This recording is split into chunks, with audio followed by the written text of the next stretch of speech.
Embryonic induction എംബ്രിയോജനസിസിൽ ഉണ്ടാകുന്ന ഒരു ടൈപ്പ് ടിഷ്യൂ ഇൻറ്ററാക്ഷനാണ് എംബ്രിയോണിക് ഇൻഡക്ഷൻ. ഹാൻസ് പിമാൻ ആണ് ഈ പർട്ടിക്കുലർ മെക്കാനിസം എക്സ്പ്ലെയിൻ ചെയ്തത്.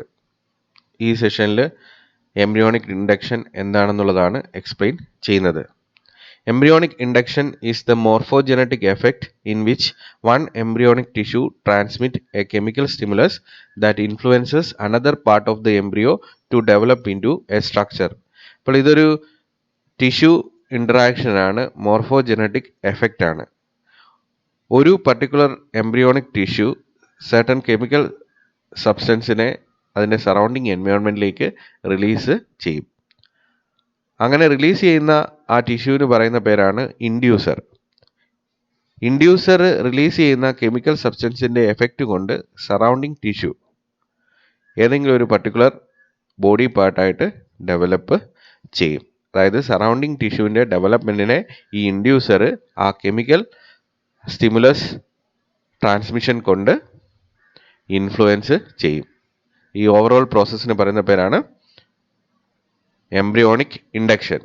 ഇപ്പോൾ എംബ്രിയോണിക് ഇൻഡക്ഷൻ നടന്നില്ലെങ്കിൽ ഈ രണ്ടാമത്തെ റെസ്പോൺസീവ് ടിഷ്യൂവിൽ നിന്നുണ്ടാകുന്ന structure it won't be formed.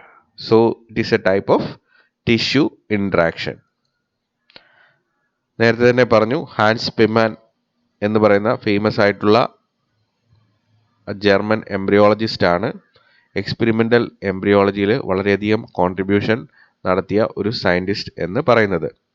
അപ്പോൾ അദ്ദേഹത്തിൻ്റെ ഏറ്റവും മേജർ ആയിട്ടുള്ളൊരു കോൺട്രിബ്യൂഷനാണ് the discovery or the description about embryonic induction. 1935 ഈ പർട്ടിക്കുലർ ഡിസ്കവറിക്ക് അദ്ദേഹത്തിന് നോബൽ പ്രൈസ് കിട്ടി. നേരത്തെ നമ്മൾ പറഞ്ഞ ആ എംബ്രിയോണിക് ഇൻഡക്ഷൻ എന്ന് പറയുന്ന ആ പ്രോസസ്സിൻ്റെ ജനറൽ മെക്കാനിസം നമുക്കൊന്ന് ഡയഗ്രമായിട്ട് റെപ്രസെൻ്റ് ചെയ്യാം. മറ്റൊരു ടിഷ്യൂവിൻ്റെ ഡെവലപ്മെൻറ്റിനെ ഇൻഫ്ലുവൻസ് ചെയ്യുന്ന കെമിക്കൽ സബ്സ്റ്റൻസിനെ റിലീസ് ചെയ്യുന്ന ടിഷ്യൂവിന് പറയുന്ന പേരാണ് ഇൻഡക്ടർ. അപ്പോൾ എംബ്രിയോണിക് ഇൻഡക്ഷൻ സാധ്യമാക്കുന്ന ഒരു ടിഷ്യൂ ആണ് ഇൻഡക്ടർ. അപ്പോൾ ഇൻഡക്ടർ അതിൻ്റെ സറൗണ്ടിങ് എൻവയോൺമെൻറ്റിലേക്ക് റിലീസ് ചെയ്യുന്ന കെമിക്കൽ സബ്സ്റ്റൻസിന് പറയുന്ന പേരാണ് ഇവോക്കേറ്റർ. ഈ ഇവോക്കേറ്റർ ആണ് മറ്റുള്ള ടിഷ്യൂസിനെ ആക്ടിവേറ്റ് ചെയ്യുന്നത്. അപ്പോൾ ഏത് ടിഷ്യൂവിനെയാണോ ഇവോക്കേറ്റർ ആക്ടിവേറ്റ് ചെയ്യുന്നത് ആ ടിഷ്യൂവിന് പറയുന്ന പേരാണ് റെസ്പോൺസീവ് ടിഷ്യൂ. അപ്പോൾ റെസ്പോൺസീവ് ടിഷ്യൂ ആക്ടിവേറ്റഡ് ആയി കഴിഞ്ഞാൽ ആ റെസ്പോൺസീവ് ടിഷ്യൂ റെസ്പെക്റ്റീവ് ആയിട്ടുള്ള ബോഡി പാർട്ടായിട്ട് ഡെവലപ്പ് ചെയ്യുന്നു. സോ ഇതിൻ്റെ ജനറൽ സ്കീമാറ്റിക് നമുക്കൊന്ന് റീഅനലൈസ് ചെയ്യാം. Inductor will release chemical communicators to the surrounding environment. These chemical substances are called evocators. Evocators will now act upon certain tissues present on the proximity of the inductor. These tissues are called responsive tissue. When evocator activates the responsive tissue, the responsive tissue will develop into the respective body part or organ. ഇതിനൊരു example നമ്മൾ നോക്കുകയാണെങ്കിൽ dorsal blastopore lip of amphibian embryo can be considered as an example for inductor. Overall blastopore lip guide ചെയ്യുന്ന process embryonic ഇൻഡക്ഷന് എക്സാമ്പിളാണ്. ഇപ്പോൾ സ്പെമാൻ്റെ transplantation experiment ആണ് നിങ്ങളിപ്പോൾ സ്ക്രീനിൽ കാണുന്നത്. അദ്ദേഹം ഈ പർട്ടിക്കുലർ എക്സ്പെരിമെൻറ്റിൽ ചെയ്തത് വളരെ ഡീറ്റെയിൽഡ് ആയിട്ട് വേറൊരു സെഷനിൽ നമ്മൾ ഓർഗനൈസർ എന്ന് പറയുന്ന ആ കമ്മോഡിറ്റിയെക്കുറിച്ച് എക്സ്പ്ലെയിൻ ചെയ്യുന്ന സെഷനിൽ പറഞ്ഞിട്ടുണ്ട്. അപ്പോൾ ആ കാര്യം തന്നെയാണ് ഇവിടെയും പറയാൻ ഉദ്ദേശിക്കുന്നത്. ചെയ്തത് ഇത്രയേ ഉള്ളൂ. ഒരു ഡോണർ എംബ്രിയോയിൽ നിന്ന്, ഗ്യാസുലേഷൻ നടക്കുന്ന ഒരു എംബ്രിയോയിൽ നിന്ന് ഡോർസൽ ബ്ലാസ്റ്റോപോറൽ ലിപ്പ് അതൊരു ഗ്രാഫ്റ്റായിട്ട് എടുത്തുകൊണ്ട് പുതിയ ഒരു എംബ്രിയോയിലേക്ക് ഗ്യാസ്ട്രുലേഷൻ സെയിം സ്റ്റേജിൽ പ്രൊസീഡ് ചെയ്യുന്ന ഒരു എംബ്രിയോയുടെ എക്ടോഡെർമൽ എപ്പിഡെർമൽ പോർഷനിലേക്ക് സെൽസിൻ്റെ പോർഷനിലേക്ക് അത് ഇൻസേർട്ട് ചെയ്തു. അപ്പോൾ ഈ റെസിപ്പിയൻ്റ് ആയിട്ടുള്ള എംബ്രിയോയ്ക്ക് ഇപ്പോൾ 2 ബ്ലാസ്റ്റോപോർ ലിപ്പ് പോർഷൻസ് ഉണ്ട്, അല്ലെങ്കിൽ ഗ്രേ ക്രസൻറ്റിൻ്റെ റെപ്രസെൻറ്റേഷനാണ് ഈ ബ്ലാസ്റ്റോപോർ ലിപ്പ് എന്ന് പറയുന്നത്. അത് 2 റീജിയൻസിലും ഉണ്ട്. ഒന്ന് അതിൻ്റെ ഒറിജിനൽ ആയിട്ടുള്ള ബ്ലാസ്റ്റോപോർ ലിപ്പ്, രണ്ടാമത്തത് ഇപ്പോൾ ഇൻസേർട്ടഡ് ആയിട്ടുള്ള ഗ്രാഫ്റ്റ്. ഇനി ഡെവലപ്മെൻറ്റ് ഫർദർ പ്രൊസീഡ് ചെയ്യുമ്പോഴേക്കിന്, ഇതിനെ ഡെവലപ്പ് ചെയ്യാൻ അനുവദിക്കുമ്പോഴേക്കിന് ഗ്യാസ്ട്രുലേഷൻ ഫർദർ കംപ്ലീറ്റ് ചെയ്യും. പിന്നീട് ഈ എംബ്രിയോ നോർമലായിട്ട് ഡെവലപ്പ് ചെയ്യും. അപ്പോൾ ഇവിടെയുള്ള ഒരു പ്രത്യേകത എന്ന് പറയുന്നത്, ഈ ബ്ലാസ്റ്റോപോർ ലിപ്പ് 2 റീജിയൻസിൽ ഇപ്പോൾ ഉണ്ട്. അവിടെ നിന്ന് ഉണ്ടാകുന്ന സ്ട്രക്ചേഴ്സ് എല്ലാം ഡബിൾ ആയിരിക്കും. അതിൻ്റെ അർത്ഥം ഇതിൽ നിന്ന് 2 കൺജോയിൻറ്റഡ് ആയിട്ടുള്ള എംബ്രിയോസ് ഡെവലപ്പ് ചെയ്യും. കൺജോയിൻറ്റഡ് ആയിട്ടുള്ള ന്യൂട്ട് ട്രൈറ്റൂറസ് എന്ന് പറയുന്ന ഓർഗാനിസം ഫൈനലി ഉണ്ടാവും. ബെല്ലി റീജിയൻ കൊണ്ട് ജോയിൻറ്റഡ് ആയിട്ടുള്ള 2 ഇൻഡിവിജ്വൽസ് ഡെവലപ്പ് ചെയ്യും. അപ്പോൾ ഇവിടെ ഈ ഡോർസൽ ബ്ലാസ്റ്റോപോർ ലിപ്പ് ഒരു ഇൻഡ്യൂസറാണ്. അത് ഇവിടേക്ക് വന്ന് അറ്റാച്ച് ചെയ്യുമ്പോഴേക്കിന്, റെസിപ്പിയൻറ്റിലേക്ക് വന്ന് അറ്റാച്ച് ചെയ്യുമ്പോഴേക്കിന് അത് സറൗണ്ടിങ് എൻവയോൺമെൻറ്റിലേക്ക് ഇവോക്കേറ്റേഴ്സിനെ റിലീസ് ചെയ്യും. അതുകൊണ്ട് സറൗണ്ടിങ് ടിഷ്യൂ ആക്ടിവേറ്റഡ് ആവും. അവ സ്പെസിഫിക് ആയിട്ടുള്ള ബോഡി പാർട്സ് ആയിട്ട് മാറും. അപ്പോൾ അത് ഗ്രാഫ്റ്റിൽ നിന്നും ഉണ്ടാകും. അതുപോലെ തന്നെ നോർമലായിട്ട് അതിനുള്ള ഡോർസൽ ബ്ലാസ്റ്റോപോർ ലിപ്പ് ആ റീജിയണിലും ഈ സെയിം കെമിക്കൽ ഇൻഡക്റ്റീവ് മെക്കാനിസം സംഭവിക്കും. Then classification of inductors. Inducing എബിലിറ്റിയെ ബേസ് ചെയ്തിട്ട് ഇൻഡക്ടേഴ്സ് തന്നെ 2ആയിട്ട് ഡിവൈഡ് ചെയ്തിട്ടുണ്ട്. Head inductor and trunk inductor. Anterior part of the archenteric roof of the gastrula can be considered as the head inductor. പേര് പറയുന്ന പോലെ തന്നെ ഹെഡിൻ്റെ ഫോർമേഷനെ സഹായിക്കുന്ന കെമിക്കൽ സിഗ്നലിംഗ് പോസിബിൾ ആക്കുന്ന ടിഷ്യൂസാണ് ഹെഡ് ഇൻഡക്ടേഴ്സ് എന്ന് പറയുന്നത്. അപ്പോൾ അതിൻ്റെ ലൊക്കേഷൻ എന്ന് പറയുന്നത് ആൻറ്റീരിയർ പാർട്ട് ഓഫ് ദ ആർക്കൻട്രിക് റൂഫാണ്. 2 കാറ്റഗറിയാണ് വരുന്നത്. ആർക്കിസിഫാലിക് inductor, that is meant for the formation of forebrain, eyes, nose rudiments. Then deuterant cephalic inductor, which is dedicated for hindbrain and ear vesicles formation. Then the second category, that is trunk inductor. ഇപ്പോൾ പേര് പറഞ്ഞ പോലെ ട്രങ്കിൻ്റെ ഫോർമേഷന് കാരണമാകുന്ന inductive tissue ആണ് trunk inductors എന്ന് പറയുന്നത്. അത് ആർക്കൻട്രിക് റൂഫിൻ്റെ posterior പാർട്ടിലാണ് locate ചെയ്യുന്നത്. ഇനി അടുത്ത ക്ലാസിഫിക്കേഷനാണ് ക്ലാസിഫിക്കേഷൻ ബേസ്ഡ് ഓൺ ഇൻട്രാക്ഷൻ. എങ്ങനെയാണ് ടിഷ്യൂ ഇൻട്രാക്ഷൻ പോസിബിൾ ആകുന്നത്? അതിൻ്റെ ജനറൽ മെക്കാനിസത്തെ ബേസ് ചെയ്തിട്ട് പലതായിട്ട് ഡിവൈഡ് ചെയ്തിട്ടുണ്ട്. ഫസ്റ്റ് കാറ്റഗറിയാണ് പ്രൈമറി ഇൻഡക്ടേഴ്സ്. ഇപ്പോൾ പ്രൈമറി ഇൻഡക്ടേഴ്സ് എന്ന് പറഞ്ഞു കഴിഞ്ഞാൽ, 1 embryonic tissue interacts with the adjacent one and induce it to develop into a particular part. അപ്പോൾ ആദ്യത്തെ മെക്കാനിസമാണ് ഒരു ടിഷ്യൂ അല്ലെങ്കിൽ ഒരു ഇൻഡക്ടർ ഇവോക്കേറ്റേഴ്സിനെ റിലീസ് ചെയ്ത് സറൗണ്ടിങ് ടിഷ്യൂ, റെസ്പോൺസീവ് ടിഷ്യൂവിനെ ഒരു പർട്ടിക്കുലർ പാർട്ടായിട്ട് ഡെവലപ്പ് ചെയ്യാൻ ആക്ടിവേറ്റ് ചെയ്യും. അപ്പോൾ അങ്ങനെ ആക്ടിവേറ്റഡ് ആയിട്ടുള്ള ആ റെസ്പോൺസീവ് ടിഷ്യൂ ഒരു സ്പെസിഫിക് പാർട്ടായിട്ട് മാറും. ആ സ്പെസിഫിക് പാർട്ട് അടുത്ത ഇൻഡക്ടറായിട്ട് ആക്ട് ചെയ്യും. The developed part now will induce another tissue and finally another part will be formed from the activated tissue. അതായത് ആദ്യത്തെ പ്രൈമറി ഇൻഡക്ടർ ആക്ട് ചെയ്ത് ഉണ്ടായ ബോഡി പാർട്ട് അത് സെക്കൻഡറി ഇൻഡക്ടറായിട്ട് ആക്ട് ചെയ്തുകൊണ്ട് പുതിയ ഒരു ടിഷ്യൂവിനെ ആക്ടിവേറ്റ് ചെയ്ത് പുതിയൊരു ബോഡി പാർട്ട് ഡെവലപ്പ് ചെയ്യും. അങ്ങനെ ഉണ്ടായ ബോഡി പാർട്ട് ടെറിഷറി ഇൻഡക്ടറായിട്ട് ആക്ട് ചെയ്യും. The developed part will now act as the tertiary inductor to induce the development of another tissue to develop into another part. and this cyclic process goes on.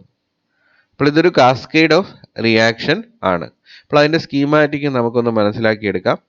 ഇവിടെ കുറച്ചുകൂടെ വ്യക്തത വരും. അപ്പോൾ primary inducer ഇവോക്കേറ്റേഴ്സിനെ release ചെയ്ത് tissue 1ൻ്റെ ഡെവലപ്മെൻറ്റിന് കാരണമാകും. Tissue 1 ആ ഇവോക്കേറ്ററിൻ്റെ action കൊണ്ട് activate ആയി ഒരു പാർട്ടായിട്ട് ഡെവലപ്പ് ചെയ്യും, part 1.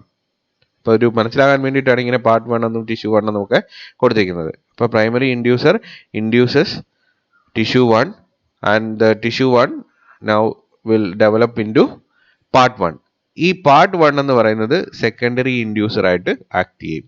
The part 1 will now act as the secondary inducer and it will induce tissue 2. രണ്ടാമത്തെ ടിഷ്യൂനെ അത് ഇൻഡ്യൂസ് ചെയ്യും. ഈ ടിഷ്യൂ 2 അപ്പോൾ ഒരു പർട്ടിക്കുലർ ബോഡി പാർട്ടായിട്ട്, അതായത് പാർട്ട് 2 ആയിട്ട് ഡെവലപ്പ് ചെയ്യും.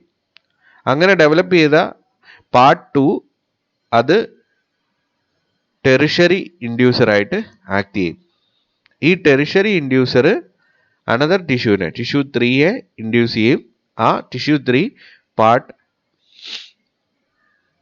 3 ആയിട്ട് ഡെവലപ്പ് ചെയ്യും. അപ്പോൾ ഇനി ഡെവലപ്പ് ചെയ്ത ഫൈനലായിട്ട് ഇപ്പോൾ ഇവിടെ കാണിച്ചിരിക്കുന്ന പാർട്ട് 3 എന്ന് പറയുന്നത് അതും ഒരു ഇൻഡ്യൂസറായിട്ട് ആക്ട് ചെയ്യും. അപ്പോൾ അതിനെ നമുക്ക് വേണമെങ്കിൽ ക്വാട്ടർണറി ഇൻഡ്യൂസർ എന്ന് പറയാം. അപ്പോൾ ഈ പ്രോസസ്സ് കണ്ടിന്യൂ ചെയ്യും. ഒരു ഇൻഡ്യൂസർ ഇൻഡ്യൂസ് ചെയ്ത് ഉണ്ടാകുന്ന ബോഡി പാർട്ട്, ആ ബോഡി പാർട്ട് പുതിയൊരു ഇൻഡ്യൂസറായിട്ട് ആക്ട് ചെയ്ത് അതിൽ നിന്ന് പുതിയൊരു ബോഡി പാർട്ട് ആ ഇൻഡക്ഷൻ മെക്കാനിസം വഴി അനദർ ടിഷ്യൂവിൽ നിന്ന് ഡെവലപ്പ് ചെയ്യും. ഇപ്പോൾ ഇതിൻ്റെ റിയൽ ആയിട്ടുള്ള എക്സാമ്പിൾ നമ്മൾ നോക്കുകയാണെങ്കിൽ കോർഡ മീസോഡം അതൊരു പ്രൈമറി ഇൻഡ്യൂസറാണ്. It will induce ectoderm to develop into neural tube. അപ്പോൾ എക്ടോഡേമിൽ നിന്നുണ്ടായ ന്യൂറൽ ട്യൂബ് സെക്കൻഡറി ഇൻഡ്യൂസറാണ്. ഈ സെക്കൻഡറി ഇൻഡ്യൂസർ ആയിട്ടുള്ള ന്യൂറൽ ട്യൂബ് ഒപ്റ്റിക് വെസിക്കിളിനെ ഇൻഡ്യൂസ് ചെയ്യും. അപ്പോൾ ഒപ്റ്റിക് വെസിക്കിൾ ആക്ടിവേറ്റഡ് ആയി it develops into lens. അപ്പോൾ ലെൻസ് എന്ന് പറയുന്നത് ടെറിഷറി ഇൻഡ്യൂസറാണ്. It will now induce ectoderm to develop into cornea. അപ്പോൾ കോർണിയ എന്ന് പറയുന്നത് ക്വാട്ടർണറി ഇൻഡ്യൂസർ ആണ്. അപ്പോൾ ഇങ്ങനെയാണ് ഈ ആ കാസ്കേഡ് റിയാക്ഷൻ പോകുന്നത്. ഒരെണ്ണം മറ്റൊന്നിനെ ആക്ടിവേറ്റ് ചെയ്ത് പുതിയൊരു പ്രോഡക്റ്റ് ഉണ്ടാകുന്നു. ആ പ്രോഡക്റ്റ് ഇൻഡ്യൂസറായിട്ട് ആക്ട് ചെയ്ത് വേറൊരു ടിഷ്യൂവിനെ ആക്ടിവേറ്റ് ചെയ്ത് പുതിയ പ്രോഡക്റ്റ് ഉണ്ടാകുന്നു. അങ്ങനെ ഉണ്ടാകുന്ന പ്രോഡക്റ്റ് എഗെയിൻ പുതിയൊരു ഇൻഡ്യൂസറായിട്ട് ആക്ട് ചെയ്ത് അടുത്ത ടിഷ്യൂവിനെ ഇൻഡ്യൂസ് ചെയ്യുന്നു. This process goes on. Chemical basis of induction. Inductors act by liberating chemical substances called evocators. അപ്പോൾ നേരത്തെ തന്നെ നമ്മൾ മോഡ് ഓഫ് ആക്ഷനിൽ പറഞ്ഞതാണ്. The inductor material whether living or dead is capable of induction. അപ്പോൾ ഈ ഇവോക്കേറ്റേഴ്സ് എന്ന് പറയുന്ന ആ സബ്സ്റ്റൻസ് സറൗണ്ടിങ് എൻവയോൺമെൻറ്റിലേക്ക് വൺസ് റിലീസ് ചെയ്ത് കഴിഞ്ഞാൽ ഈ ടിഷ്യൂ, ഇൻഡക്ടർ എന്ന് പറയുന്ന ടിഷ്യൂ ഡെഡായി പോയി കഴിഞ്ഞാലും എംബ്രിയോണിക് ഇൻഡക്ഷൻ എന്ന് പറയുന്ന പ്രോസസ്സ് നടക്കും. അപ്പോൾ കെമിക്കൽ കമ്മ്യൂണിക്കേഷനാണ് ഇവിടെ ഇതിൻ്റെ ബേസിസ് എന്ന് പറയുന്നത്, എംബ്രിയോണിക് ഇൻഡക്ഷൻ്റെ ബേസിസ് എന്ന് പറയുന്നത്. രണ്ട് എംബ്രിയോളജിസ്റ്റാണ് new and ട്വിറ്റി. 1953 they confirmed the idea that inductors act by releasing chemical substances. അപ്പോൾ നമ്മൾ നേരത്തെ പറഞ്ഞ ഇവോക്കേറ്റേഴ്സ് എന്ന് പറയുന്ന കെമിക്കൽ സബ്സ്റ്റൻസ് ഉപയോഗിച്ചിട്ടാണ് ഇൻഡക്ടേഴ്സ് വർക്ക് ചെയ്യുന്നത് എന്നുള്ളത് ആദ്യമായിട്ട് ഡെമോൺസ്ട്രേറ്റ് ചെയ്ത സയൻറ്റിസ്റ്റുകളാണ്, എംബ്രിയോളജിസ്റ്റുകളാണ് Niu and Twitty. They cultured dorsal lip in a medium for few days. അപ്പോൾ ഇവർ ഈ ഡോർസൽ ലിപ്പിനെ അതിന് വേണ്ട മീഡിയത്തിനകത്ത് ഒരു ലാബോറട്ടറിയിൽ കൾച്ചർ ചെയ്തു. Then the dorsal lip removed from the medium. ആ മീഡിയത്തിൽ നിന്ന് ഡോർസൽ ലിപ്പ് ടിഷ്യൂവിനെ റിമൂവ് ചെയ്തു. A piece of ectoderm was introduce to the medium. മീഡിയത്തിലേക്ക് ഒരു എക്ടോഡേമൽ ടിഷ്യൂവിൻ്റെ പോർഷൻ ഇൻട്രൊഡ്യൂസ് ചെയ്തു. ഈ എക്ടോഡേമിൽ നിന്ന് അവർക്ക് കാണാൻ സാധിച്ചത് ന്യൂറോൺസ് ആ ലബോറട്ടറി കണ്ടീഷനിൽ നിന്ന് ഡെവലപ്പ് ചെയ്തു. അപ്പോൾ അവരുടെ ആ പ്രോട്ടോകോൾ നമ്മൾ നോക്കുക. ആദ്യമേ ഒരു ഡോർസൽ ലിപ്പ് ഒരു മീഡിയത്തിനകത്ത് ലാബോറട്ടറിയിൽ കൾച്ചർ ചെയ്തു കുറേ ദിവസങ്ങൾ. അത് കഴിഞ്ഞിട്ട് ആ ഡോർസൽ ലിപ്പ് ആ മീഡിയത്തിൽ നിന്ന് റിമൂവ് ചെയ്തു. ആ മീഡിയത്തിലേക്ക് എക്ടോഡേമിൻ്റെ ഒരു പീസ് ഇപ്പോൾ ഇൻട്രൊഡ്യൂസ് ചെയ്തു. ഈ എക്ടോഡേം ന്യൂറോൺസ് ആയിട്ട് ഡെവലപ്പ് ചെയ്തു. അപ്പോൾ ഇതിനുള്ള കാരണം എന്ന് പറയുന്നത് ഈ ഡോർസൽ ലിപ്പിനെ മീഡിയത്തിനകത്ത് കുറേ ദിവസം കൾച്ചർ ചെയ്തപ്പോൾ സറൗണ്ടിങ് എൻവയോൺമെൻറ്റിലേക്ക് ഡോർസൽ ലിപ്പ് എന്ന് പറയുന്ന ഇൻഡ്യൂസർ ഇവോക്കേറ്റേഴ്സിനെ, അതായത് കെമിക്കൽ സബ്സ്റ്റൻസിനെ, ഇൻഡ്യൂസിങ് കേപ്പബിലിറ്റി ഉള്ള കെമിക്കൽ സബ്സ്റ്റൻസിനെ റിലീസ് ചെയ്തിട്ടുണ്ടായിരുന്നു. ഇനി ആ ഡോർസൽ ലിപ്പ് ടിഷ്യൂ അവിടെ നിന്ന് മാറ്റിയപ്പോഴും ഈ ഇവോക്കേറ്റേഴ്സ് എന്ന് പറയുന്ന കെമിക്കൽ സബ്സ്റ്റൻസ് അവിടെ തന്നെ നിൽക്കുന്നുണ്ടായിരുന്നു, എക്സിസ്റ്റ് ചെയ്യുന്നുണ്ടായിരുന്നു. ഈ കെമിക്കൽ സബ്സ്റ്റൻസ് ആണ് പുതുതായിട്ട് ഇൻട്രൊഡ്യൂസ് ചെയ്ത എക്ടോഡേമിൻ്റെ ഇൻഡക്ഷന് കാരണമായത്. എക്ടോഡേം ഒരു പർട്ടിക്കുലർ ബോഡി പാർട്ടായിട്ട് ഒരു സെല്ലായിട്ട് ഡെവലപ്പ് ചെയ്യാനുള്ള കാരണം, ന്യൂറോൺസ് ആയിട്ട് ഡെവലപ്പ് ചെയ്യാനുള്ള കാരണം ആ മീഡിയത്തിനകത്ത് എക്സിസ്റ്റ് ചെയ്തിരുന്ന ഇവോക്കേറ്റേഴ്സ് ആയിരുന്നു. അപ്പോൾ ഇവിടെ ശ്രദ്ധിക്കേണ്ട കാര്യം, ഒറിജിനൽ ഇൻഡ്യൂസർ ആബ്സെൻ്റ് ആണ്. ഇൻഡ്യൂസർ അവിടെ എടുത്തു മാറ്റിയിരിക്കുകയാണ്. എന്നിരുന്നാൽ പോലും പുതിയ ടിഷ്യൂ ഒരു ബോഡി പാർട്ടായിട്ട് ഡെവലപ്പ് ചെയ്തു. അതിനുള്ള കാരണം ആ മീഡിയത്തിനകത്ത് ഇൻഡ്യൂസർ റിലീസ് ചെയ്ത കെമിക്കൽ സബ്സ്റ്റൻസിൻ്റെ പ്രസൻസ് ഉണ്ടായിരുന്നത് കൊണ്ടാണ്. The medium contain the chemical substances released by the inductor. Mechanism of induction, ഇതിനെക്കുറിച്ച് വളരെ ഡീറ്റെയിൽഡ് ആയിട്ട് നമ്മൾ പറയാൻ പോകുന്നില്ല, അത് വലിയൊരു ടോപ്പിക്കാണ്. പലതരത്തിലുള്ള തിയറീസാണ് ഇൻഡക്ഷൻ്റെ മെക്കാനിസം എക്സ്പ്ലെയിൻ ചെയ്യുന്ന കോണ്ടസ്റ്റിൽ ഉള്ളത്. ഫസ്റ്റ് തിയറിയാണ് ഗ്രേഡിയൻറ്റ് തിയറി. അപ്പോൾ ഈ ഗ്രേഡിയൻറ്റ് തിയറി എന്താണ് പറയുന്നതെന്ന് നോക്കാം. 2 chemically different factors cause primary induction, neutralizing agent and mesodermalizing agent. 2 chemically different ആയിട്ടുള്ള ഫാക്ടേഴ്സാണ് ഈ ഇൻഡക്ഷന് കാരണമാകുന്നത്. അതിനെ അവർ ടേം ചെയ്തിരിക്കുന്നത് ന്യൂട്രലൈസിങ് ഏജൻറ്റും മീസോഡെർമലൈസിങ് ഏജൻസും. Then protein denaturation theory. Induction is due to protein denaturation. ഇപ്പോൾ ഈ പ്രോസസ്സിൻ്റെ എക്സാക്റ്റ് മെക്കാനിസം എന്ന് പറയുന്നത് പ്രോട്ടീൻ ഡീനാച്ചുറേഷൻ ആണെന്നുള്ളതാണ് ഈ പർട്ടിക്കുലർ തിയറി പറയുന്നത്. 1 factor hypothesis, notochord act as an inductor. ഇപ്പം ചീഫായിട്ടുള്ള ഇൻഡക്ടർ എന്ന് പറയുന്നത് നോട്ടോകോഡാണ്. Then ionic theory. Induction is done by the release of ions. Then neurotransmitter theory. Inducers release neurotransmitters. Chemical communication neurotransmitters വഴിയാണ് സാധ്യമാകുന്നത് എന്നുള്ളതാണ് പറയുന്നത് embryonic induction. ഇതൊക്കെയാണ് എംബ്രിയോണിക് ഇൻഡക്ഷനെ കുറിച്ച് വളരെ ഡീറ്റെയിൽഡ് ആയിട്ട് നമുക്ക് പറയാനുള്ളത്.